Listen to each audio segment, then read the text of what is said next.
भगवते वासुदेवाय। चतुर्थोऽध्याय। परीक्षित उवाच। नाभागपुत्र अम्बरीश से जेणु गोविंद विश्वास। ब्राह्मण शाप न लागिला मोते तो सन्देह लागिला। जेहु ब्रह्मांड वज्र घोर केमंते तहु हेला पार। जेहु ब्रह्मांड वज्र घोर केमंते तहु हेला पार। किबा ताहार तप फल हरिला ब्रह्म शापानल। एकथा कह मुनि मोते संशय लागिला कचिते। श्रीशुक उवाच।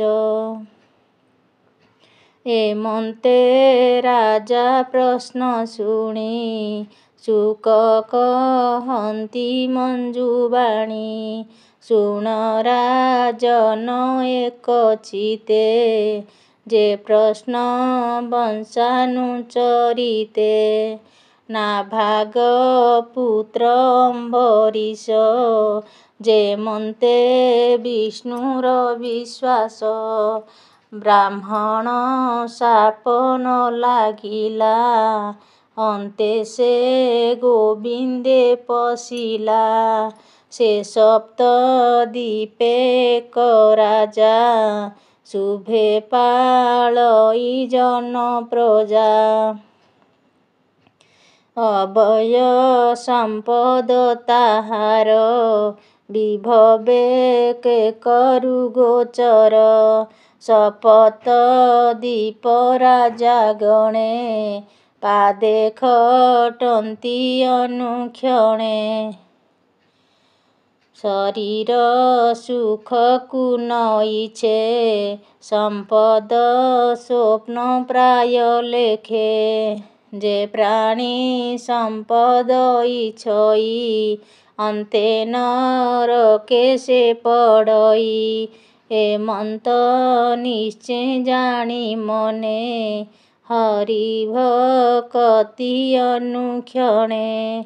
विष्णु भक्त जेते जन ताहांकु स्नेह प्रतिदिन। साधुंक पादे नित्य सेवे विष्णु साधुंक पादे नित्य सेवे। संसार आत्मा रूपे भावे हरि चरणे देई मन। विष्णु चारणे बदन विष्णुर मंदिर मार्जने। करणी बेसे अनुदिने श्रवण जुग तार श्रोता। नृत्य शुणई हरि कथा निरते ताहार नयन। कल्पई भक्तिर दर्शन शरीर कर्म अनुदिने। कल्पे भक्ति आलिंगने हरि चरण पद गते। हरि चरण पद गंधे आघ्राणे कल्पे अनुमोदे। कृष्ण निर्माल्य भोग राशि तार रसना रंगे बसी। चरण जुग कल्पे नृत्य कृष्ण मंदिर उपगते। शिर हृषिकेश चरणे कल्पे नमिव अनुक्षणे। शरीर कल्पे अनुदिने विष्णु वैष्णव आलिंगने। हरि भक्त जने रति ନିରତେ କଳ୍ପେ ତାର ମତି। ଦେହାଦି ବିଷୟ ସହିତେ ସମର୍ପି ହରି ଭାବେ ନୃତ୍ୱେ। ବିପ୍ର ଦେବତା ପାଦେ ସେବେ ପ୍ରଜାଙ୍କୁ ଦେଖେ ବିଷ୍ଣୁ ଭାବେ। ସକଳ ସମ୍ପଦ ପ୍ରସିଦ୍ଧି କଳ୍ପଇ ପୁଣ୍ୟ ଅଶ୍ୱମେଧି। ବିପ୍ର ଚରଣ ଦାନ ପୂଜେ ଯେ ଅଧି ଯଜ୍ଞ ବିଧି ପୂଜେ। ଅତ୍ରି ବଶିଷ୍ଠ ଗୌତମ ସଙ୍ଗତେ ଘେନି ବିଦ୍ୱଜନ। ତୀର୍ଥ ସେବନ ଅନୁମତେ ସରସ୍ୱତୀର ଅଭିସ୍ରୋତେ। ଯାହାର ଯଜ୍ଞ ସଭା ମଧ୍ୟେ ତ୍ରିଦଶେ ଅତ୍ୟନ୍ତ ଆନନ୍ଦେ।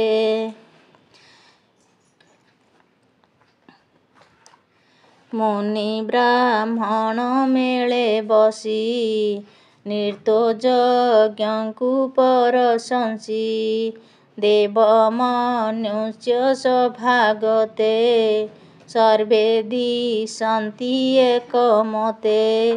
ଦେବ ସେ ସଭା ମଧ୍ୟେ ରହି ସ୍ୱର୍ଗ ଗମନେ ଇଚ୍ଛା ନାହିଁ। ବିଷ୍ଣୁ କୀର୍ତ୍ତନେ ସଭା ମଧ୍ୟେ ସକଳ ଶୁଣନ୍ତି ଆନନ୍ଦେ। ସ୍ୱର୍ଗର ପ୍ରାୟ ମହୀଦିଶେ ଅଷ୍ଟମ ବିଧି ଯହିଁ ବସେ। ଏମନ୍ତ ଭକ୍ତି ଯୋଗ ବଳେ ସେ ରାଜା ସରସ୍ୱତୀ କୂଳେ। ସ୍ୱଧର୍ମେ ବିଷ୍ଣୁଙ୍କୁ ତୋଷିଲା ସର୍ବ ସଂଶୟ ଉପେକ୍ଷିଲା। ଗୃହ ସମ୍ପଦ ଦ୍ୱାରା ସୁତ ଜ୍ଞାତି ବାନ୍ଧବ ଇଷ୍ଟ ମିତ୍ର।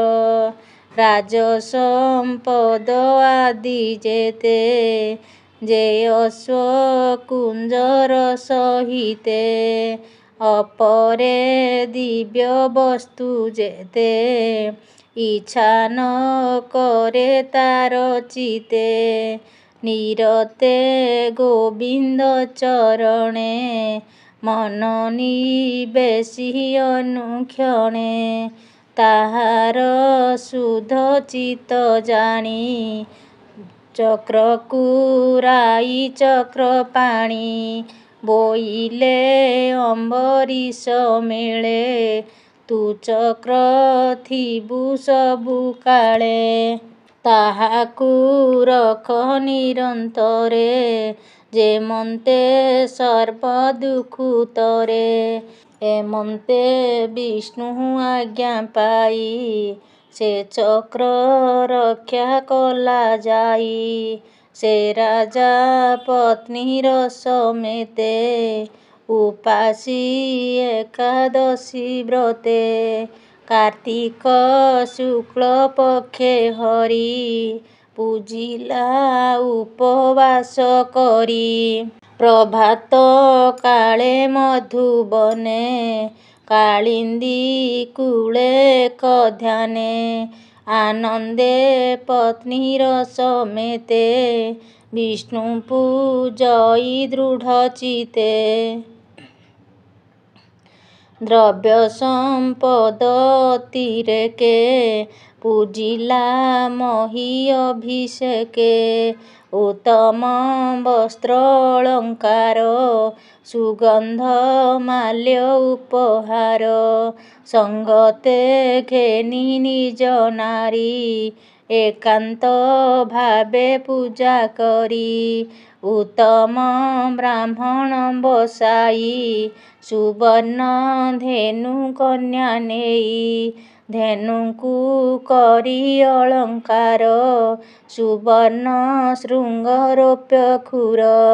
ବିବିଧ ବସ୍ତ୍ର ମଣ୍ଡି ଅଙ୍ଗେ ଗନ୍ଧାଦି ଧୂପ ଦୀପ ସଙ୍ଗେ।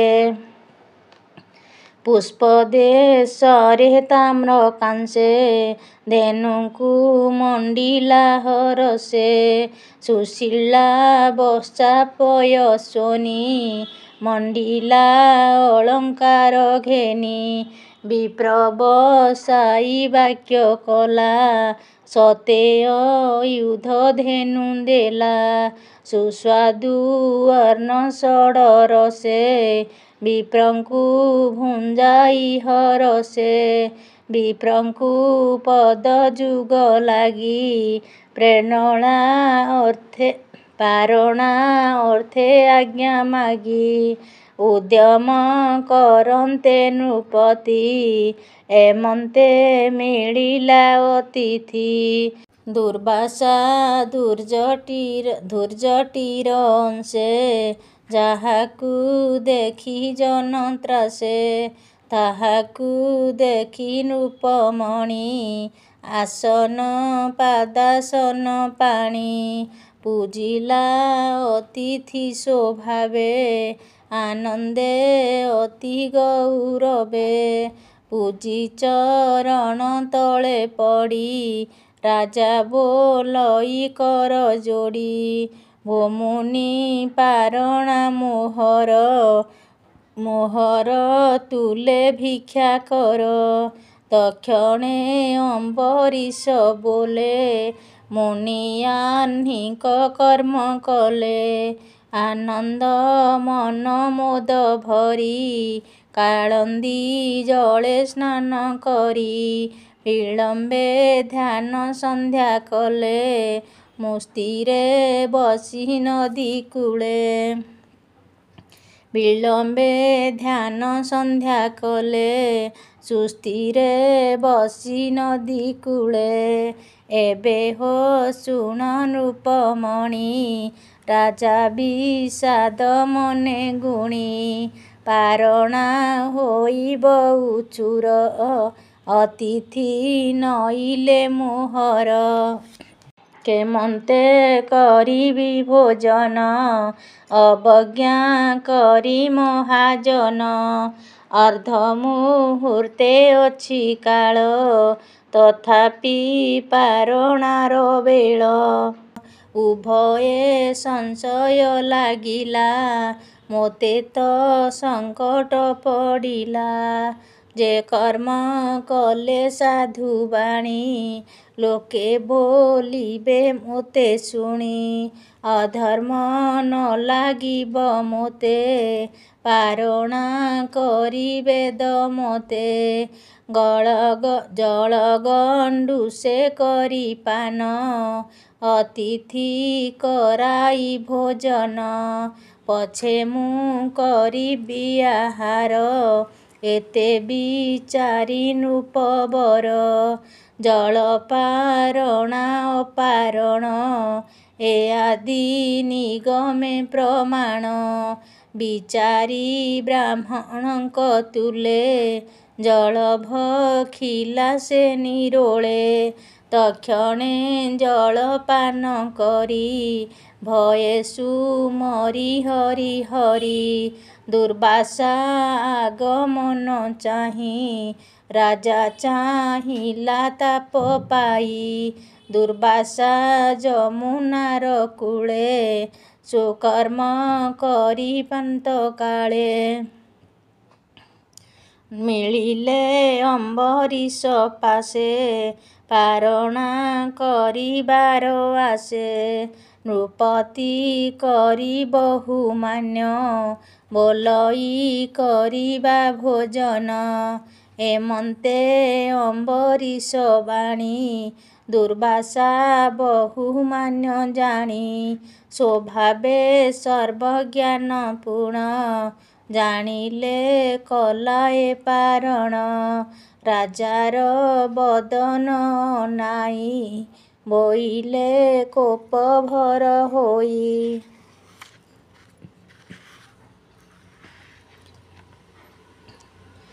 ତୋ ଅନାଦର କରି ମୋତେ ଜଳ ଭଖିଲୁ ସେ ଯେ ଗୁପତେ ଅତିଥି କରି ଅବହେଳେ ଅଗ୍ରେ ଭଖିଲୁ ଜଳ ଭୋଳେ। ଉଚ୍ଛିଷ୍ଟ ଭୁଞ୍ଜିବି କେମନ୍ତେ ତୁ ଯେ ଅବଜ୍ଞା କଲୁ ମୋତେ। ତୁ ମୋତେ କଲୁ ଅବହେଳ ଭୁଞ୍ଜ ତୁ ଅଧର୍ମର ଫଳ।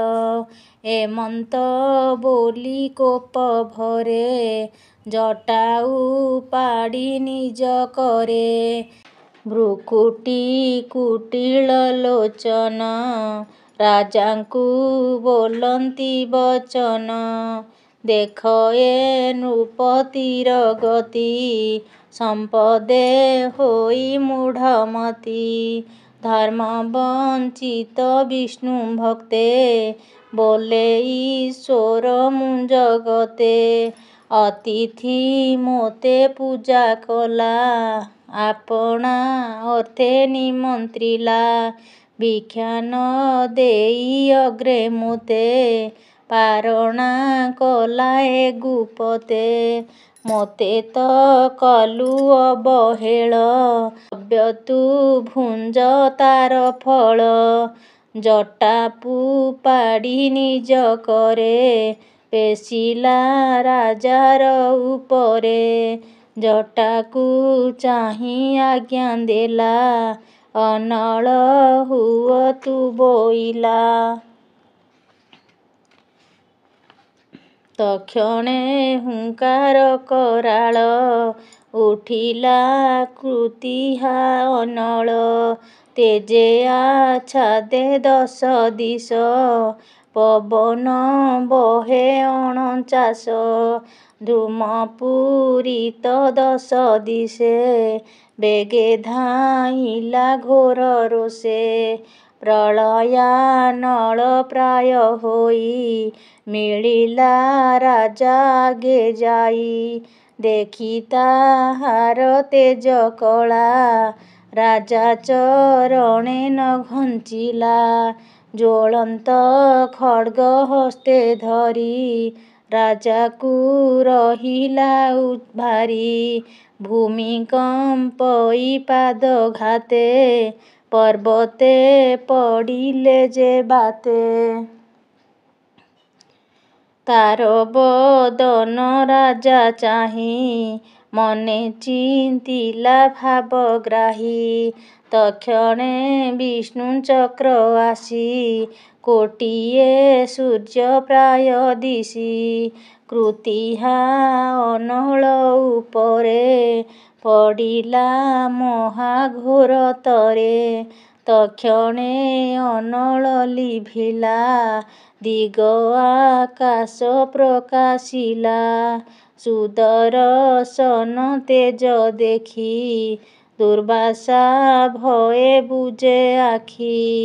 ବଦନେ ଦେଇ ବେନି କର ଭୟେ କମ୍ପଇ ଥରହର। ସମ୍ଭ୍ରମେ ଚାହିଁ ନ ପାରିଲା ଜୀବନ ଭୟେ ପଳାଇଲା। ତାର ଭାଜିଲା ଦେଖି ପଛେ ଚକ୍ରହିଁ ଧାଇଁଲା ପ୍ରତକ୍ଷେ। ମଣ୍ଡୂକ ଦେଖି ସର୍ପ ଯେହ୍ନେ ଧାମଇ ଗର୍ଜିତ ବଦନେ। ଦୁର୍ବାସା ଦଶ ଦିଗ ଚାହିଁ ଭୟେ ନ ପାରଇ ପଳାଇ। ପଶିଲା ମେରୁ ଗୃହ ମଧ୍ୟେ ସୁଦରଶନ ଘୋର ନାଦେ। ଦିଗ ଆକାଶେ ଭୂମି ଗତେ ବିବର ସମୁଦ୍ର ସହିତେ। ଦିଗପାଳଙ୍କ ପୁରେ ଲୁଚେ ଚକ୍ରକୁ ଚାହିଁ ପୁଣି ଘୁଞ୍ଚେ। ଯହୁଁ ଯହିଁକି ଧାମେ ବେଗେ ସୁଦରଶନ ପଛେ ଲାଗେ। ସୁଦରଶନ ତେଜ ଦେଖି କେହି ନ ପାରେ ତାକୁ ରଖି। ରକ୍ଷଣେ ସ୍ଥାନ ନ ପାଇଲା ସତ୍ୟଲୋକକୁ ପଳାଇଲା। ଶୂନ୍ୟ ପଳାନ୍ତେ ବହୁ ଦୁଃଖେ ଭୟେ ପଶିଲା ବ୍ରହ୍ମଲୋକେ। ବ୍ରହ୍ମାର ସମୀପେ ମିଳିଲା ଚରଣ ସମ୍ଭାଳ ବୋଇଲା। ଡାକଇ ପଶିଲି ଶରଣ ବିଧାତା ରଖ ମୋର ପ୍ରାଣ। ଏମନ୍ତ ମୁନି ମୁଖୁ ଶୁଣି ଉଠି କହନ୍ତି କୁଶପାଣି। ମୁଁ ବ୍ରହ୍ମା ଈଶ୍ୱର ସହିତେ ଭୃଗୁ ଦକ୍ଷାଦି ମୁନି ଯେତେ। ପ୍ରଜା ଈଶ୍ୱର ଭୂତେଶ୍ୱର ଦେବ ସହିତେ ସୁରେଶ୍ୱର। ଯେ ହରି ଆଜ୍ଞା ଶିରେ ଧରି ଯେଝା ବିଷୟେ ଅଧିକାରୀ। ଅଛୁ ସଂସାର ଲୋକ ହିତେ ତାରି ପୁରଖିବୁ କେମନ୍ତେ। ଏମନ୍ତେ ବିଧାତା ବଚନ ଶୁଣି ଦୁର୍ବାସା ମନେ ଛନ। ତହୁଁ ନିରାଶ ମନ ଛନେ ବନେ ପଶିଲା ଶିବ ସ୍ଥାନେ। ଶଙ୍କର ଚରଣେ ପଡ଼ିଲା ଶରଣ ସମ୍ଭାଳ ବୋଇଲା। ଶୁଣ ଦୁର୍ବାସା ତୋତେ କହୁ ଆମ୍ଭେ ଯାହାର ଆଜ୍ଞା ବହୁ।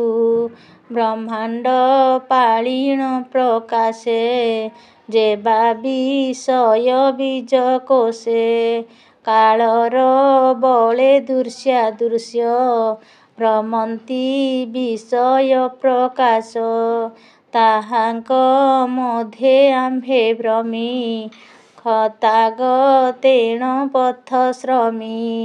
ମୋ ସଙ୍ଗେ ବ୍ରହ୍ମାର କୁମରେ ନାରଦ ବ୍ରହ୍ମ ମୁନିବରେ।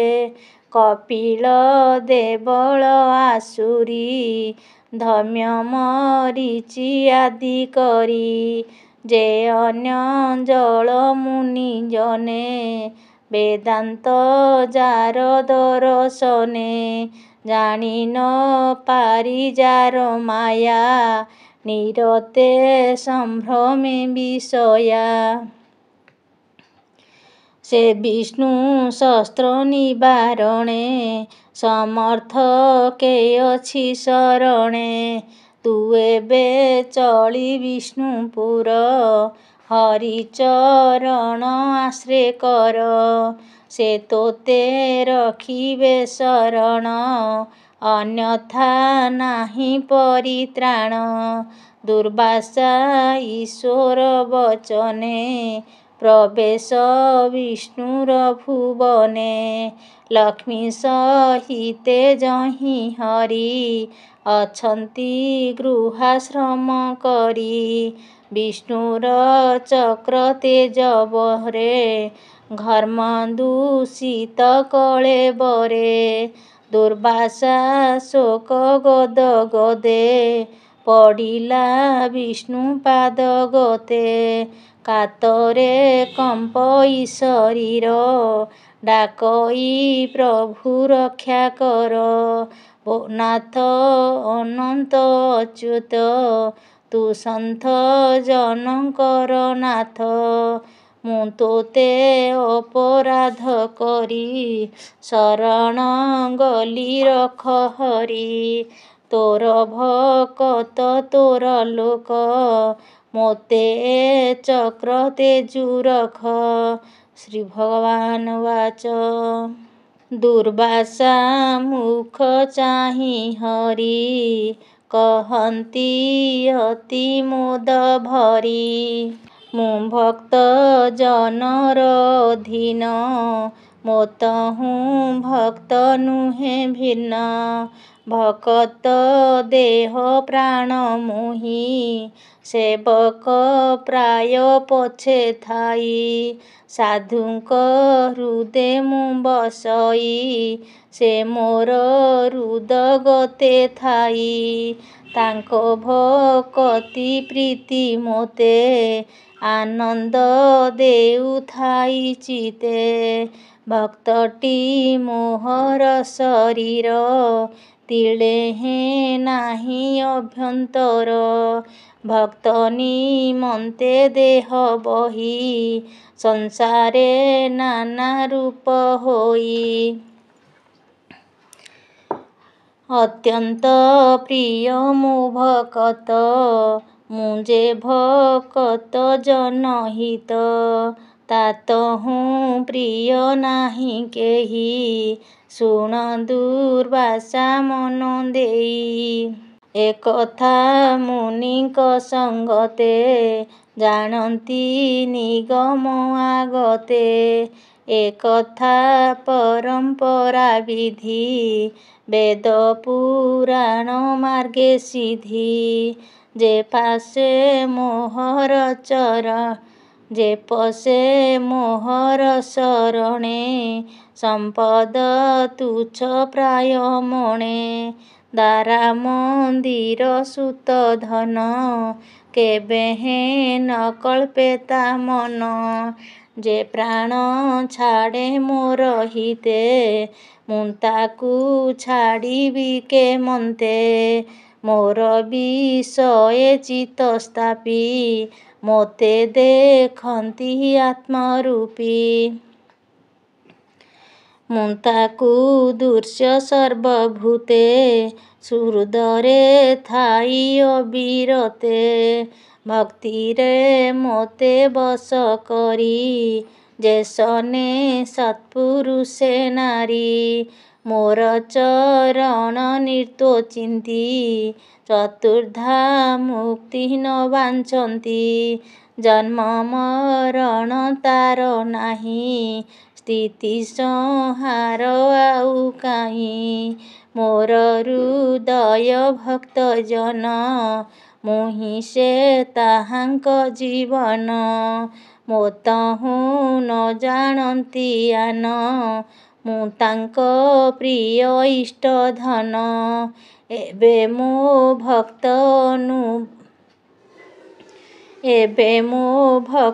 ଅପରାଧେ ସୁଦର୍ଶନ ତୋତେ ବାଧେ। ଯେ ମୋର ଭକ୍ତକୁ ପୀଡ଼ନ୍ତି ମୋ ଚକ୍ର ତେଜେ ନାଶ ଯାନ୍ତି। ବିପ୍ରେ ଯେ ବେଦ ବିଦ୍ୟା ବଳେ ଶ୍ରେୟ ଲଭନ୍ତି ଏ ସୟଳେ।